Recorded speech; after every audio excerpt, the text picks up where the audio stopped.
A weak man stands in a prison cell. Suddenly, an inmate enters and takes his goggles. Then he instructs the weak man to bend down like a dog. He was about to perform a sinful act, but a big guy intervenes and beats him mercilessly. Later, in the bathroom, they attack him again, and once more, he beats them mercilessly again. A few hours ago, a murder took place by an unidentified man. A perpetrator shoots the man 3 times near a bridge, proceeds to mercilessly beat him, and conceals the crime scene with a nearby mattress. Stepping off a bus, a formidable man named Reacher emerges. Trouble seems to follow him wherever he goes, and at present, he finds himself at a restaurant in the city of Margrave, Georgia, having walked half a kilometer from the bus stop. He places an order for a coffee and a peach pie, but fate may dictate whether he gets to enjoy his meal. Before he can take the first bite, the police arrive and apprehend Reacher in connection with the previous night's murder. He is swiftly escorted to the police station where Officer Roscoe advises him that cooperation will spare him unnecessary force. Due to the tightening handcuffs, Reacher's hands are bound with zip ties. With only some money and a medal on him, his passport identifies him as Jack Reacher. Interrogated by the police, Reacher remains tight-lipped. Chief Detective Oscar enters the scene, escorting Reacher to a conference room where he insists on answers regarding the discovered body near the bridge, shot 3 times at close range. Reacher remains silent, prompting Oscar to inform him that he will be provided with a government lawyer who will guide him in expressing himself during the investigation. Reacher states that he didn't require a lawyer because he haven't killed anyone, at least not in the last 1 to 2 days. Meanwhile, outside, Roscoe discovers that Reacher's fingerprints fail to match any records, be it on Facebook, Snapchat, or Instagram. There's no identification in his name, no driver's license, and no insurance. A search online yields no results, and the only evidence of his existence is his physical presence in the conference room. Reacher informs Oscar that based on the information provided, he believes the murder involved 3 individuals. The initial perpetrator shot the victim with such precision that no bullet casings were left behind, suggesting experience in such activities. Following this, a second person without a head violently assaulted the lifeless body. Lastly, a third individual arrived to conceal the deceased with mattress remnants.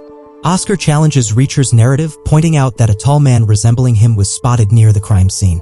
In response, Reacher explains that he indeed disembarked from the bus and passed through that area, leading to his identification by onlookers. He clarifies that he came to the city because he heard the death of singer Blind Blake in the city.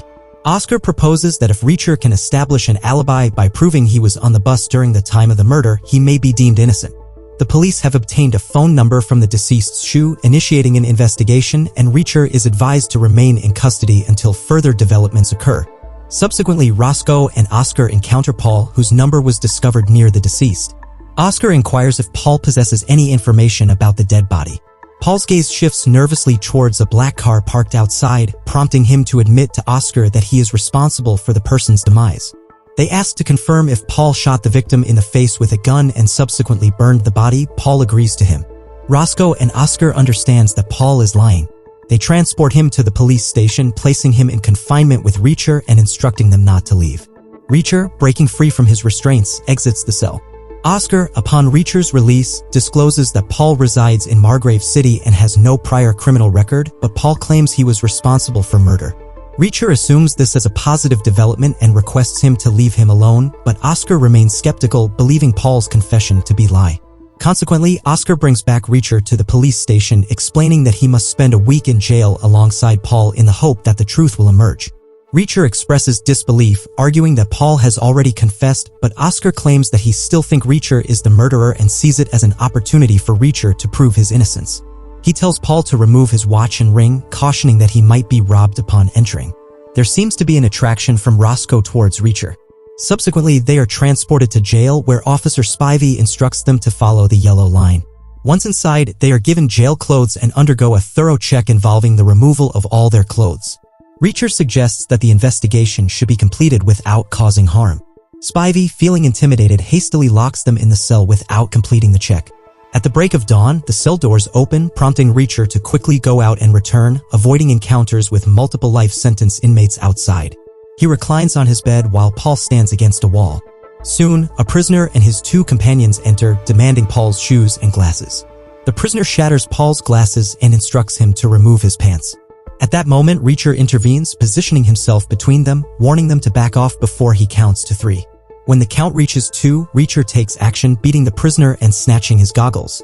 Paul expresses gratitude to Reacher for saving his life, revealing that he is not a criminal but just a currency manager forced into a difficult situation. Paul reveals that he has been threatened, stating that if he doesn't confess, he will be hanged in front of his family. Reacher observes people talking about him and decides to head to the bathroom.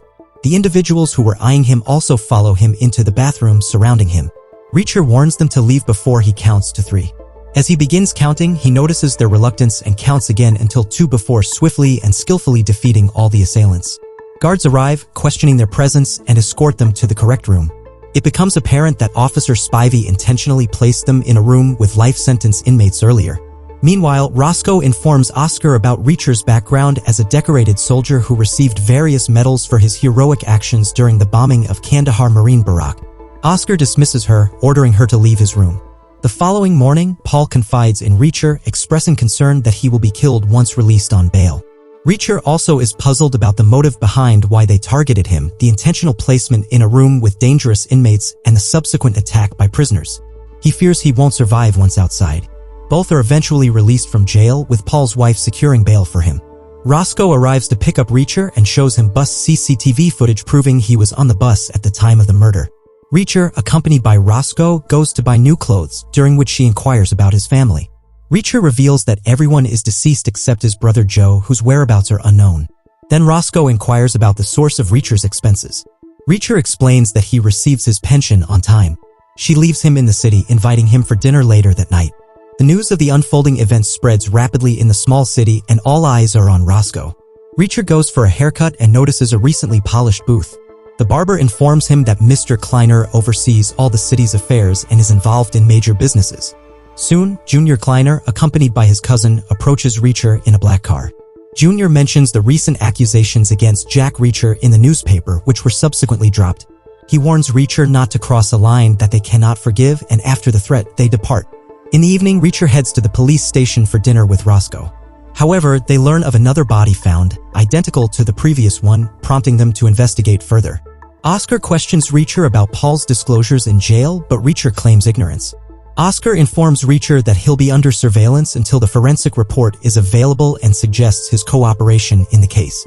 Upon reaching the crime scene, Reacher becomes furious upon recognizing the dead body as his brother Joe. Oscar questions why both brothers were in the town simultaneously. Reacher reiterates his earlier explanation about coming for the singer-blind Blake. Oscar threatens to return Reacher to jail, leading to a confrontation where Reacher pushes him. Roscoe intervenes, urging Reacher to sit in the car. In the car, she inquires about his thoughts, and Reacher declares his determination to find and punish whoever killed his brother. Oscar drives the car to the police station, and as Reacher steps out, he strolls toward the city. Oscar warns Roscoe to halt Reacher, asserting that if they don't, he will unleash chaos upon the entire city. Roscoe pursues him in her car, but Reacher mysteriously disappears, only to reappear in front of her car. As Roscoe continues tailing him, Reacher instructs her not to interfere with his investigation. Roscoe expresses their shared goal of finding the person Reacher is searching for, proposing they collaborate. "Let's work together. Get in the car," she suggests. They then proceed to Paul's house, where they learn he is absent.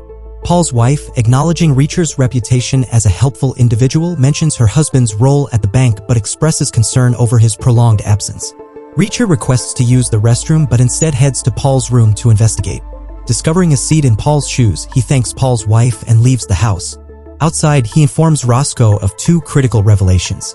First, the assailants in jail were targeting Paul, not Reacher, as they were ordered to eliminate the man with glasses, mistaking Reacher for Paul after the brawl. Second, Reacher questions how a field plant seed ended up in a banker's shoes. Their next destination is the site where Reacher's brother, Joe, was killed. There, Reacher visualizes the attack on his brother, piecing together the details of the killer's actions. Roscoe inquires about Reacher's brother, seeking information about his profession and their relationship. Reacher reveals that his brother served in Homeland Security, but Roscoe delves into the prevalent issues in the homeland, such as terrorism, drugs, and border crime, questioning Joe's specific involvement. However, Reacher is unaware of the details. Subsequently, Reacher sets off on foot, deciding to rent a room for himself, with Roscoe trailing behind. Upon obtaining his room keys, Reacher encounters a group of boys waiting for him, attempting to provoke him. Undeterred, Reacher skillfully handles 3 of them, instructing the 4th to escort his friends to the hospital. Roscoe expresses concern about the city's problems. Later that night, 4 men in white attire enter a house. The following morning, Reacher visits the police station to inquire about the progress in his brother's murder case, only to be informed by Roscoe that another murder has occurred. Taking matters into his own hands, Reacher forcefully joins Roscoe in her car and they head to the crime scene where Oscar and the police are already present. Oscar describes the murder as unprecedented, prompting Reacher to inquire if the victim was hung from the wall by nails. Upon investigating, Reacher discovers the gruesome reality: a man hung from the wall with his wife also slain.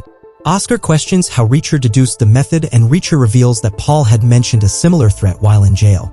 Roscoe discloses that the victim was Chief of Police Officer Morrison. Subsequently, Roscoe informs Oscar that Mayor Till has appointed himself as the new Chief of Police. Reacher speculates that the mayor might have orchestrated the murder to secure his position. Oscar contemplates involving his FBI acquaintance, but Reacher insists on keeping the investigation confined to the three of them, warning that he will pursue the truth alone and exact justice if necessary. An urgent message arrives for Oscar revealing that Till has called an emergency meeting. Oscar attends the meeting while Roscoe and Reacher return to Paul's house. Panicked, Paul's wife reveals that it's the first time Paul hasn't returned home since their marriage. Roscoe, armed with a gun, instructs Reacher to go to Oscar, stating that his life is also at risk. In the absence of a firearm, Reacher grabs a knife from the garage and heads to Oscar in Paul's car. At the meeting, Mayor Till joyously announces his new role as Chief of Police.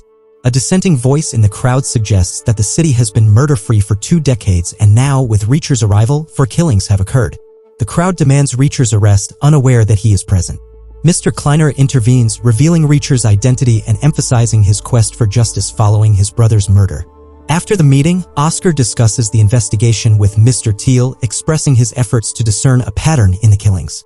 However, Mr. Teal dismisses the notion, suggesting that Officer Morrison's extensive history of arrests could have triggered a released criminal seeking revenge. He advises Oscar to focus on the list of recently released prisoners. Oscar emerges and apprises Reacher of Till's attempt to divert his attention from the case. Reacher expresses suspicion about Mr. Kleiner, attributing his wealth to potentially illicit activities. Oscar inquires about their next course of action, to which Reacher proposes prioritizing the safety of Paul's family from potential threats. Oscar decides to seek assistance from his friend, and upon Oscar's departure, Mr. Till approaches Reacher, offering condolences for his brother's death and pledging a swift resolution to the investigation. Subsequently, Reacher visits a store adjacent to the barber's to acquire a phone. The barber warns him about 2 Spanish individuals inquiring about him, advising Reacher to steer clear of them. Reacher proceeds to Paul's house and urges his wife to hastily pack up, assuring her that Officer Picard, Oscar's friend, will ensure their safety. As Reacher exits the house, he notices a man in a car observing him. Approaching the man, the observer departs upon Reacher's approach. Inside, Reacher instructs everyone to leave immediately. Officer Picard arrives, and after verifying their identities, Reacher loads everyone into his car. Officer Picard reveals his commitment to protecting Oscar, emphasizing their fraternal bond. Reacher then proposes visiting Spivey, to which Roscoe expresses skepticism about obtaining information. Reacher asserts his determination to make Spivey talk.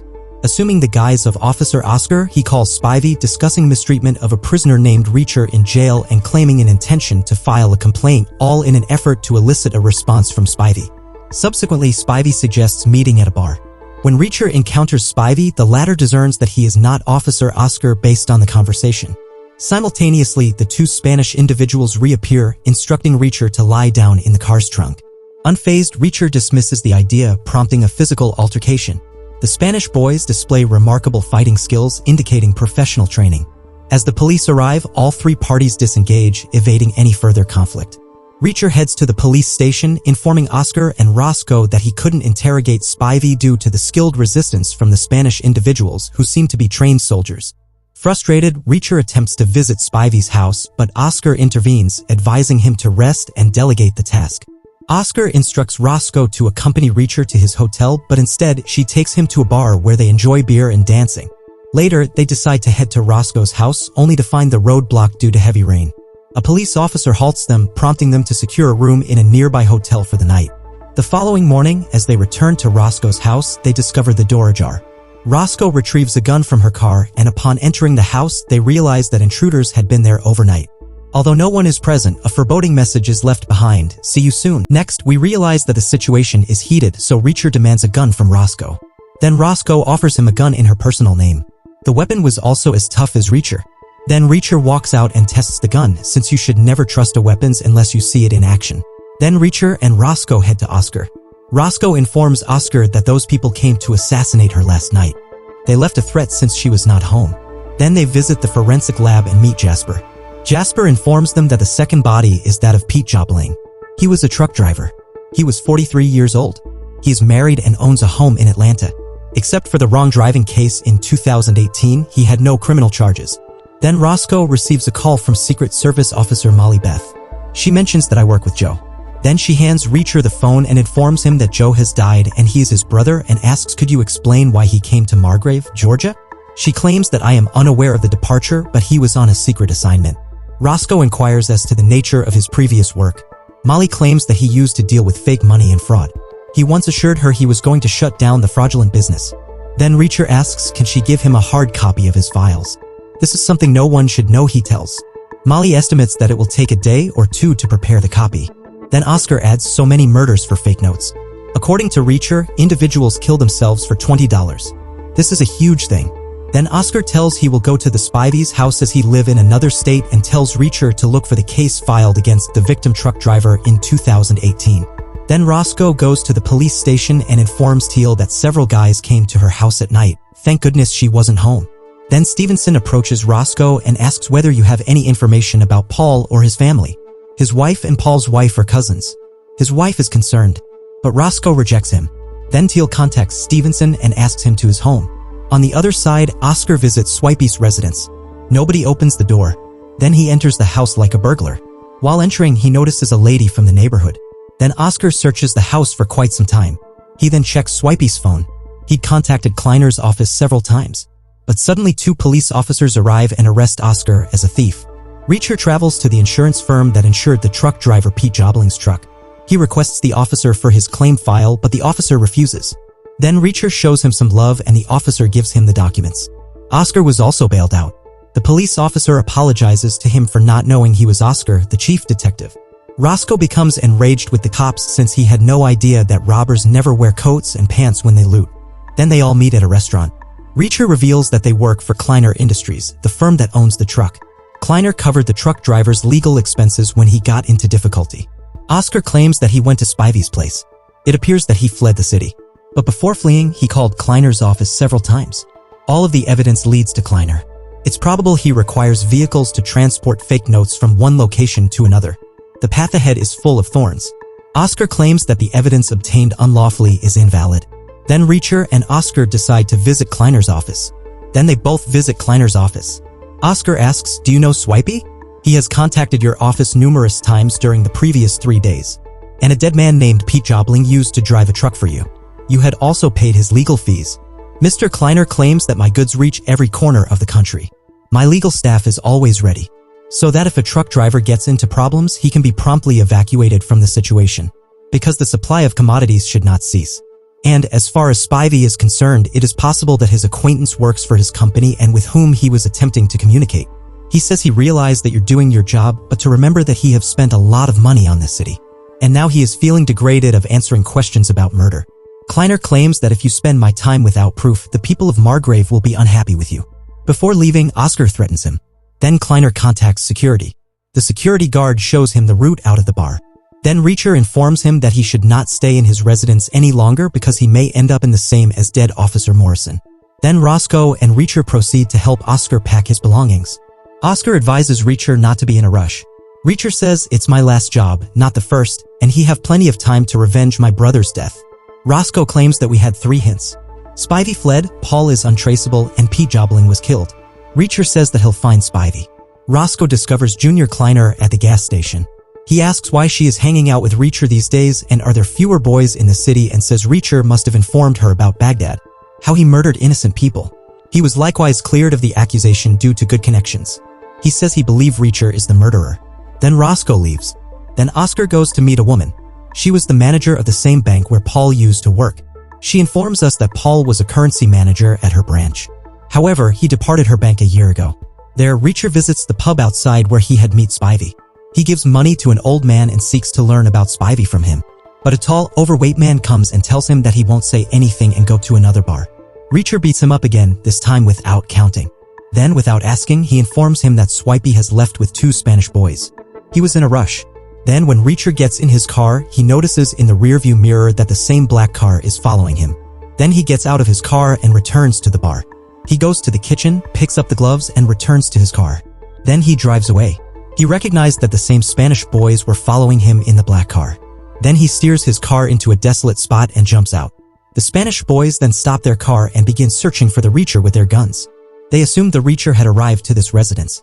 But then the Reacher approaches from behind and shoots both of the Spanish boys. Then he robs their pockets. He finds an enormous amount of money in their pocket as payment for killing the Reacher. Then he pulls their bodies into his car's luggage compartment. When he opens the car's compartment, he finds Spivey's body inside. Then Spanish boys killed by Reacher had their wrists and feet wrapped in the compartment of their own cars. He then receives a call from Oscar. He claims that a local told him about a burned car and he is going there. Reacher then make his way there. Then they investigate the car. Meanwhile, Roscoe joins them.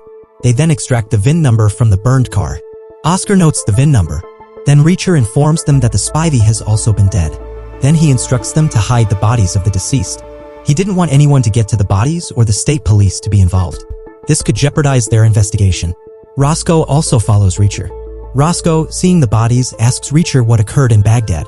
Reacher explains that he was doing his duty at the moment. Local children frequently come there to play football. One night, he heard the voices of the children. Then he discovered that some people from Baghdad were abusing them. Then he killed them.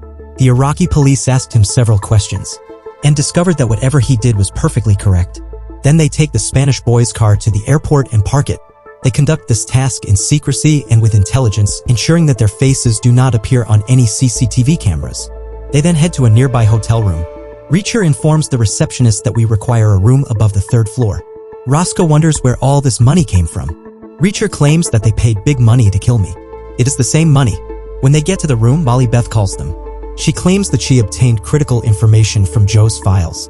She will copy them in the morning and next morning will personally deliver the files.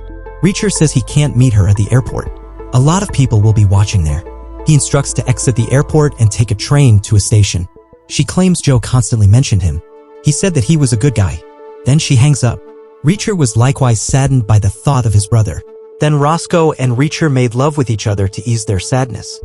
While getting ready in the morning, Roscoe tells, "I'll go tell Pete Jobling's wife that her husband has been killed." Reacher says he'll join her. When they arrive to Pete Jobling's house, his mom emerges from inside. Roscoe says he wants to talk about Pete. His mother wants to know why and what occurred. Then she leads them inside. Reacher expresses a desire to speak with Pete Jobling after seeing the old man's situation. Recently, a truck was stolen from his employer. They want to ask Pete a few questions. This will help us with the investigation.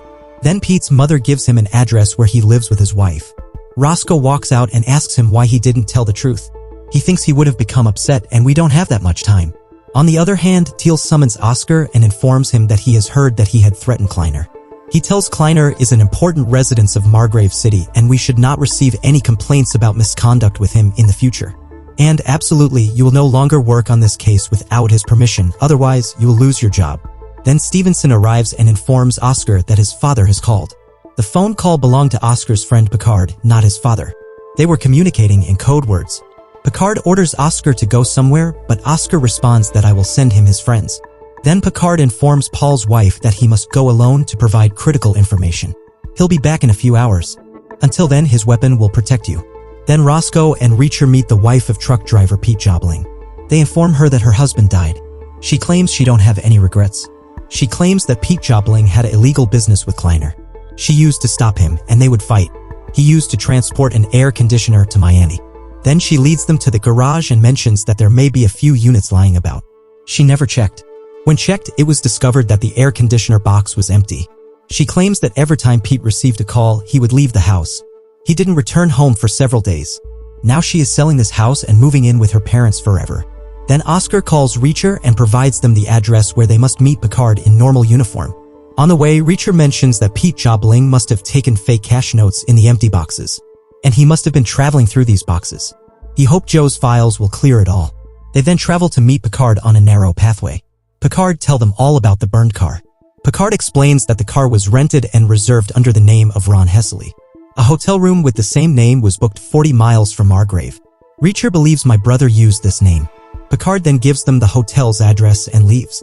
Then they proceed to the hotel and ask the receptionist whether Ron Hessley forgot anything. The receptionist verifies that there was a suitcase which was taken away 20 minutes ago. Then Reacher questions Roscoe, what would you do if you had to flee the hotel with a heavy briefcase? She says I'll dump the briefcase after removing its necessary material. Then they notice Joe's briefcase in the trash. Reacher takes his brother's suit and pulls a paper from it. Then someone starts shooting at them. Reacher and Roscoe part ways. The goons follow Reacher from the car and the vehicle becomes stuck at a spot. Then Reacher kills one of them but the other follows him. He held Reacher at gunpoint and was about to shoot him when Roscoe killed him. When Oscar finds out, he inquires, how many more corpses will you drop? Roscoe inquires as to how someone else arrived at the address provided by Picard earlier. Oscar believes that when Picard contacted him, someone on the other end of the phone heard us. He had doubts about Stevenson, but Roscoe responds, I can't believe it, but anything can happen, we can't trust anyone. Then Roscoe summons Oscar to a secure home near Margrave. There, they all try to crack the code printed on the sheet. But everything was beyond their understanding. It was written about Pete's garage. They had already inspected the garage. There was nothing there save an empty box. It was written on the sheet, Gray's cleaner file. Gray was a police officer who raised Roscoe as a father when her parents died. Roscoe claims that when Gray died, there was no cleaner file in the house or at the police station, so they called the number on the note and discovered that these 3 numbers are of members of various organizations in various cities. And they informed them that a conference will take place in Europe. Those 3 will return after 3 days. Then, rather than going to those offices, Reacher hires a friend named Neagley. She'd worked with Reacher countless times previously. Then Reacher provides her these 3 numbers and urges her to find out more. Then Oscar informs that they must leave, Molly Beth will arrive. The 3 of them then approach the platform where Molly Beth was scheduled to arrive. Then Molly Beth appears, heading to the escalators. When all 3 of them wait for her, she does not appear, even after some time. Then they all go in various directions and fail to locate Molly. Reacher's eye turns to the bag Molly is holding. When Reacher checks Molly's bag, it was empty. Then Reacher goes a little farther along the track and finds Molly. But someone stabbed Molly in the stomach. She looks at Reacher and says, Joe, and dies. Following Molly's death, these 3 left her body there and called 911. They didn't stay because they thought the Atlanta police would react the same way Margrave did, and if Kleiner have also bought Atlanta police, they will frame them. Then, as they passes by, Reacher returns his attention to the dog. Richard pulls over and notices that his owner has put a tight bandage around his neck. This makes both Richard and Oscar angry. When the owner of the dog arrives, Richard punches him in the face. Then they take the dog with them. Then Roscoe leads Richard to Paul's house. Richard goes to Paul's residence and collects his pricey Bentley car. There were bullet holes in the back of his first car. Then he approaches Roscoe. Roscoe was cleaning her car at the time, because someone wrote a curse word on her car and Richard knew who did it. This was the work of Junior Kleiner and his goons. Kleiner Jr. was having a conversation at a motel. Then Reacher finds them. They initially communicate in a loving manner, but the situation quickly becomes heated. Reacher defeats the 3 of them, but Roscoe and Oscar arrive shortly thereafter. Mr. Kleiner also arrives at the right moment. They prevent everyone from fighting. Then they instruct Oscar to take Richard away from here.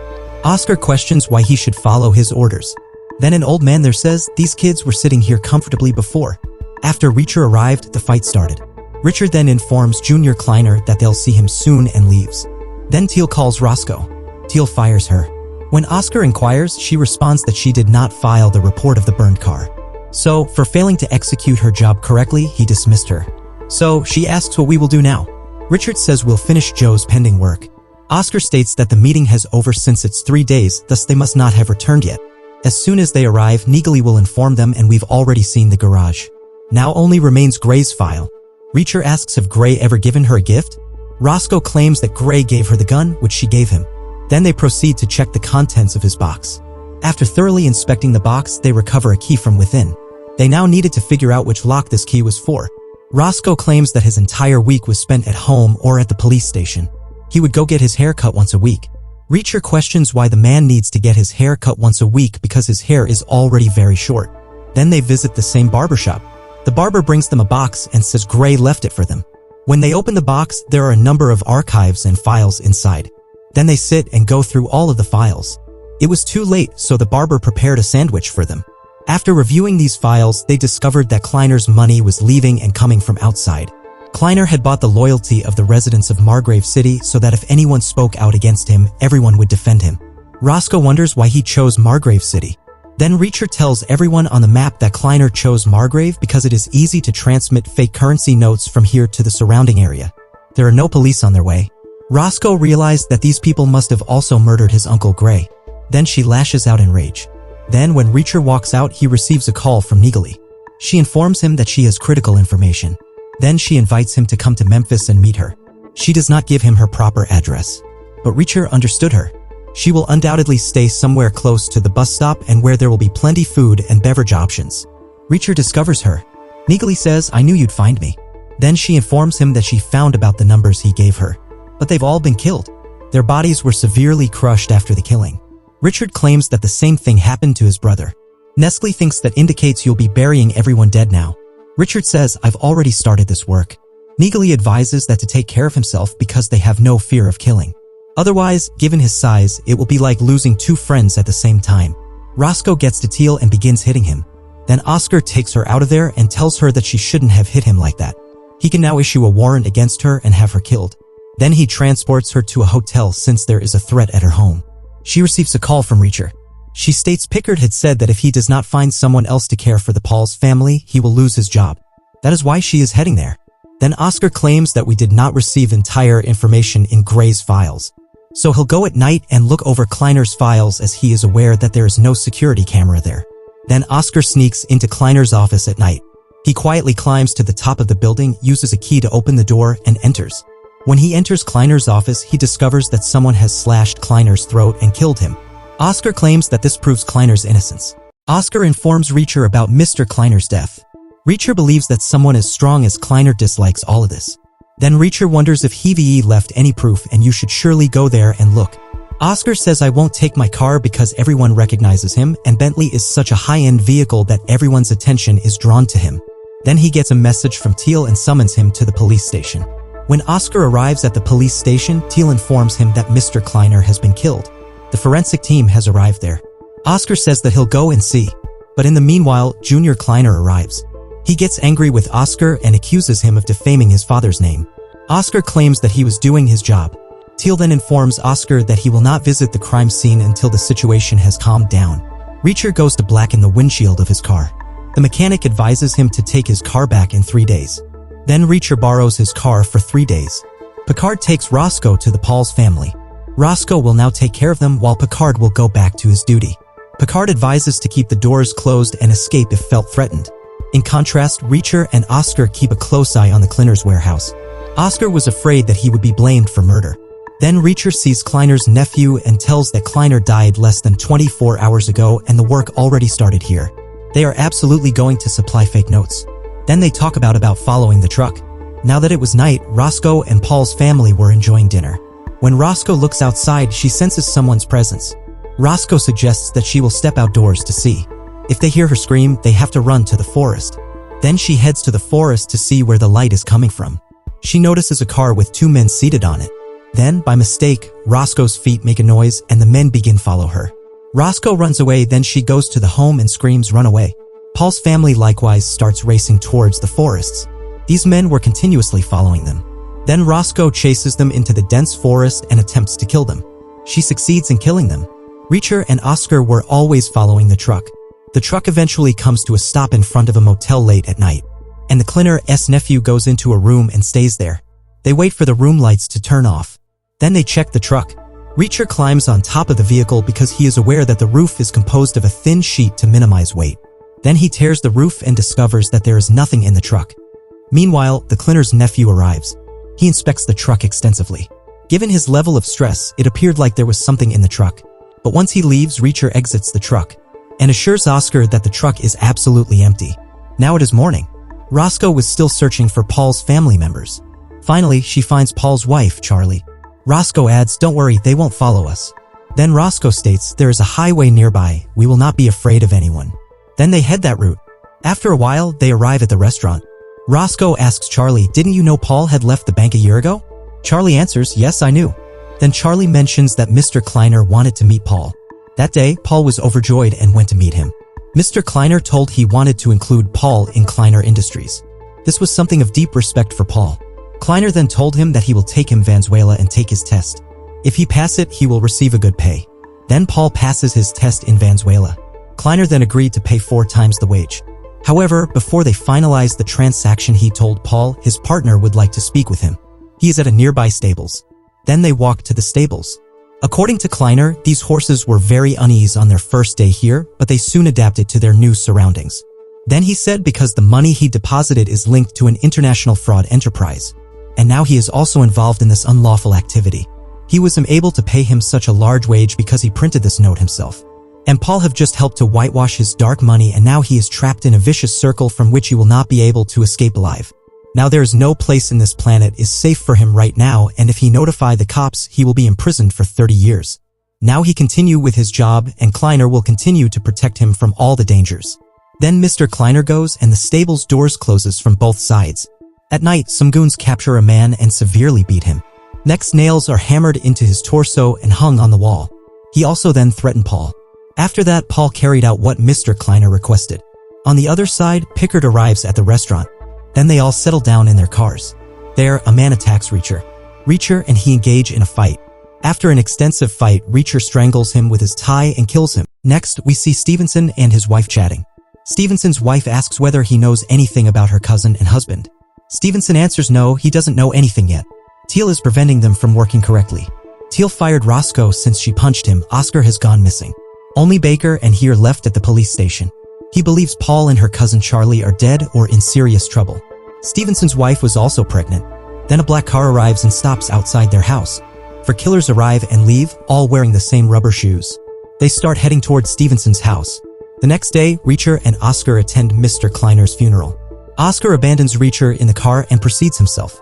Kleiner's nephew becomes enraged after seeing Oscar and says, "You killed my uncle, now I will kill you in the same way." Then they go to get their car. The mechanic states that only 2 mirrors are black. Reacher responds, "No problem, take the cash and give back my car." Then the Oscar receives a call and Stevenson also gets killed. His wife was tortured prior to his murder, and Stevenson was tied up in such a way that he was surrounded by mirrors, and wherever he turned his face, he saw his wife suffering. The killer clearly wanted to ask him a question, but he was not answering. Reacher claims that there could be 2 reasons for killing him. First, he was a Paul's relative. Second, we were absent for 2 days and they felt he was with them.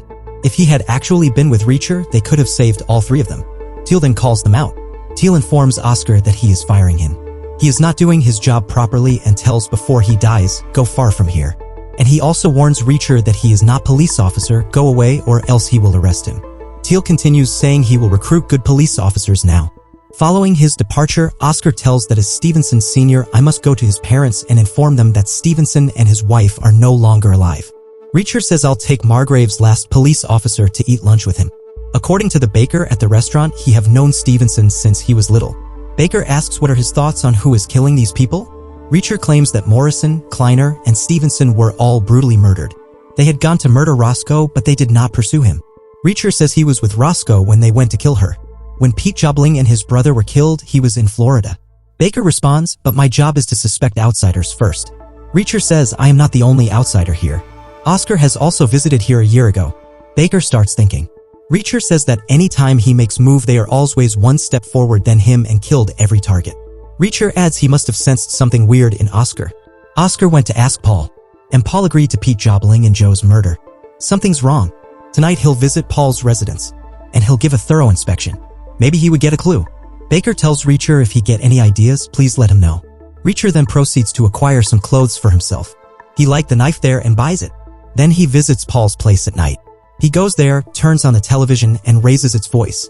Then he covers his face in darkness and begins his full preparation. Because he knew that if Baker was engaged with the killers, he would come to kill him on fear of obtaining an evidence on him. At the same time, the killers arrive at Paul's house. One of the 4 murderers was the nephew of a Kleiner. They had a driver with them. At the time, Reacher was hiding in the bushes. The 4 killers enter the house. Inside, the television was playing loudly. They assumed Reacher is definitely at home. But Reacher was outside the house, and he kills their driver. They searched all of the rooms in the house but could not find Reacher anywhere. Then Reacher turns on the car's clutch. Then a killer goes to investigate why the driver is turning on the lights. Then Reacher beats him. Then he enters the house silently and eliminates the other killer. The 3rd killer is next and Reacher kills him as well. He kills everyone with his new knife. Then it is the turn of the Kleiner's nephew. He also performed well in the fight. He crushes Reacher to the swimming pool and fight. And then Reacher shoots him down in the swimming pool. Then he returns home and cleans his face. Suddenly he notices his brother's handwritten slip and calls Roscoe. He claims that his brother never understood where they got the paper for printing the notes. He traveled the world. There's something unique about US currency. All small and large notes are the same size. If you eliminate the ink off a note, you will be left with blank paper. Paul used to help them obtain small currency bills from small businesses. Examples include casinos and small stores like $1 bills. It turns out that all US dollar bills are the same size, and when combined with Paul's smart financial work, he knows he was keeping Kleiner pleased with a fresh supply of $1 bills from cash-intensive industries such as payday loans and casinos. These notes were then shipped into Margrave from across the country. Kleiner Chemicals have found a method to remove ink from bills, converting them back into animal feed. Yes, animal feed is used here, and once cleaned off, the bills are stripped, battered up, and reprinted to look like genuine $100 bills. A massive counterfeiting scam. The notes would subsequently be delivered to Venezuela. He used to print old notes from the 1990s because there was no magnetic wire at the time. Then he would fill the fake notes in trucks and send them to other cities. Roscoe says that we should have a lot of fake notes to have evidence for the police, and Reacher says, leave it to him, ask where she is. Roscoe says she is at Picard's house, and they say goodnight and hang up the phone. Reacher then contacts Oscar and tells him to meet him at Pete Jobling's house. But suddenly several goons show up. Oscar becomes afraid when he sees them. He claims that 3 shooters have arrived to assassinate me. Then Reacher inquires if he have parked the car in front of his room. Oscar answers yes, he parked the car in front of the room by mistake. Then Reacher says, listen to me carefully. First, pick up your gun, then turn on your TV and make noise. Now tell me how old the building is. Oscar says it ought to be made in the 1970s or 1960s. Reacher suggests take a knife or something that can break the wall of the next room. Oscar repeats the same thing. Before the killer arrives, he smashes the wall and moves to the next room, and takes his car and escapes. Before leaving, he punctures the killer's car tires. Then he expresses thanks to Reacher for helping him. Then Reacher tells him to meet him at Pete Jobling's place in the morning. Then when they arrive in the morning, they discovered that someone had set fire to their home the night before. The house was empty at the time. The fire was set so that if someone came to investigate the house, they would not get anything here. Then Reacher tells him that last night he killed 5 murderers at Paul's house, including the nephew of the cleaner. Then Reacher suddenly gets an idea in his mind. He says that they checked the garage of Pete Jobling's new house, not his parents' house. Maybe Joe wrote about that. Then they go to Pete Jobling's parents' house and check the garage. Jobling's mother asks, when you came here the last time, you knew my son had died. Reacher responds, yes, I didn't want to see you sad. Then she leaves. Then they both thoroughly search the garage. They discover a box full of notes there. Then Reacher instructs Oscar to phone Picard and direct him to the location and tells he is going there with the notes. Then, as Reacher approaches the location, Neagley calls Reacher. She informs him that an FBI agent is also involved in the case and that their case was closed without any investigation. Then he died of cancer, but one of his companions partnered with them. In the meantime, Reacher enters the house and states, I know his name is Picard, and he stands in front of him. Reacher is being held up at gunpoint. It's 3 against 2, and the chances aren't in their favor. Picard was tempted by the money in this counterfeiting operation, and worse, Roscoe is also being held captive. Their demands are relayed via a grinning Kleiner Jr. clutching a mobile phone. Kleiner Jr. will do to her, Charlie, and the children what they did to Morrison unless Paul is returned to him. These guys are not playing around. Who killed Kleiner Sr., Molly, and Joe Reacher? The Coast Guard blockade appears to be the underlying source of the problem, which explains why these individuals have been having problems all along. However, Reacher's claim that the Venezuelans killed Kleiner Sr. is totally incorrect. Kleiner Jr. murdered his own father using inspiration from the South Americans to make it appear as if they did it. Furthermore, Kleiner Jr. recruited Picard's colleague to assassinate the Memphis agent. Kleiner Jr. is responsible for both Molly's and Joe's deaths. Kleiner's nephew was the one who kicked Joe's body too. This explains how everything comes together. And as for Teal, he's as crooked as they come, and with Kleiner pouring money into the community, he's not complaining. With Picard entrusted with tracking Reacher's every move, Kleiner Jr. instructs him to go find Paul. He's the one loose end in all of this and must be dealt with accordingly. Reacher travels with Picard and stops at a diner where he orders a piece of peach pie for himself. He also tries to figure out where Paul is so he can safeguard his family. So Reacher consults a map and determines that Paul is in Augusta, 2 hours from Margrave. Just as they leave the diner, Reacher stabs the tire with a fork, resulting in a standoff when they are stopped by a flat tire. Reacher tells Picard that they both need to stay alive for the time being, and with 1 gun each, Picard swears not to murder him. Reacher has other ideas. He shoots Picard down and flees to Augusta, where he soon encounters Paul. They travel back to the police station where Reacher crushes Baker into the cell bars with his automobile, saving Oscar's life. Just before they leave the station, Oscar witnesses Baker's death. The time has come for the trio to work together to acquire as many firearms and ammunition as possible. While they work, Neagley arrives and begins to prepare for the ultimate fight.